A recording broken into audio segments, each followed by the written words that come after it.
யாரும் இயேசு நாமத்தினால் வாழ்த்து. இன்றைக்கு ஆண்டு தருகிற தீர்க்கதரிசன வார்த்தை யோவான் எழுதின சுவிசேஷ புஸ்தகம் 19ஆம் அதிகாரம் 9ஆம் வசனம். மறுபடியும் அரண்மனைக்குள்ளே போய் இயேசுவை நோக்கி பிலாத்தை கேட்கிறார், நீ எங்கிருந்து வந்தவன் என்றார். அதற்கு இயேசு மறுத்திரு ஒன்றும் சொல்லவில்லை. நீர் எவ்வளவு பெரிய அதிகாரம் இருந்தாலும் பிதா எனக்கு பதில் கொடுக்க சொன்னாதான் நான் கொடுக்க முடியும். நீ கேட்கறனால நான் பதில் கொடுக்க முடியாது. You may be a top leader, doesn't matter. எனக்கு என் பிதா சொல்றத மட்டும்தான் நான் சொல்லுவேன்.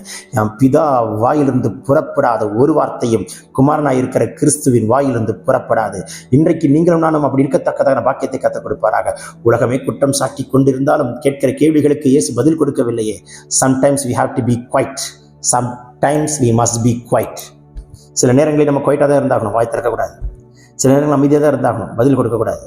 சில காரியங்களுக்கு நான் சைலண்டாக இருக்கிறது நல்லது.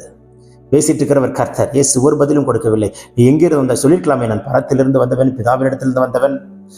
பிதா அந்த ஒளியை குறித்து சாட்சி கொடுக்க வந்த அந்த யோவான் ஸ்நானகன் சொன்னாரே, அவர் தான் நான் அந்த ஒளி, நானே அந்த ஒளியா இருக்கிறேன் சொல்லிருக்கலாமே. வேத வாக்கியங்கள் நிறைவேறும்படிக்கு பிதாவாகிய தேவன் அனுப்பி வைத்திருக்கிறார்.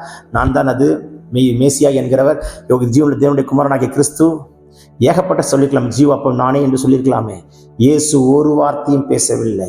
நான் குருட்டு கண்களை திறந்தவன் நான், செவிட்டு காதுகளை திறந்தவன் நான், பூமியனை பேசினவன் வைத்தவன் நான், செவிடர்களை குணமாக்கினவன் நான், குஷ்டரோகிகளை சுகமாக்கினவன், மரித்ததை கூட உயிரோடு எழுப்பினேனே, நீயே கேள்விப்பட்டிருக்கிறாயே பிலாத்தை. இதெல்லாம் இயேசு சொல்லியிருக்கலாமே. But Jesus was quiet. I like that word. இயேசு ஒரு வார்த்தை கூட மறு உத்தரம் கொடுக்காமல் இருந்தார். இன்றைக்கு அப்படிப்பட்ட ஒரு இருதயத்தை கர்த்தர் நமக்கு தருவாராக. ஆவியானவர் நம்மளுடைய நாவையும் சிந்தையும் கர்த்தர் கண்ட்ரோல் பண்ணட்டுமே. கட்டான போராட்டமான எதிர்ப்பான நெருக்கமான சூழ்நிலைகள் வரும்பொழுது கர்த்தருடைய ஆவியானவர் நம்மளை ஆளுகை செய்து நடத்தட்டுமே. டென்ஷன்ல கோபன்ல நம்மளாம் கொட்டிடுவோம்ல, டென்ஷன்ல கோபத்துல நம்ம என்ன வார்த்தைகள் எல்லாம் பேசிடுவோம்ல, டென்ஷன்ல கோபன்ல வாய்க்கு வந்த மாதிரி பல காரியங்களை பேசி விடுவோமே. ஆனால் he was quiet. Christ was quiet. எனக்கு அந்த வார்த்தை ரொம்ப பிடித்திருக்கிறது பிள்ளைகளே. இன்றைக்கு நீங்கள் எதுவுமே டென்ஷன் ஆகாதீங்க.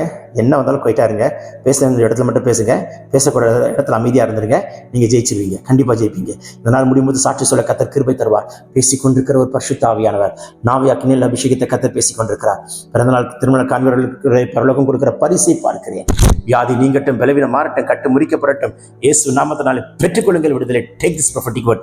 Receive it in Jesus' name. Amen, amen. God bless you. Have a blessed day.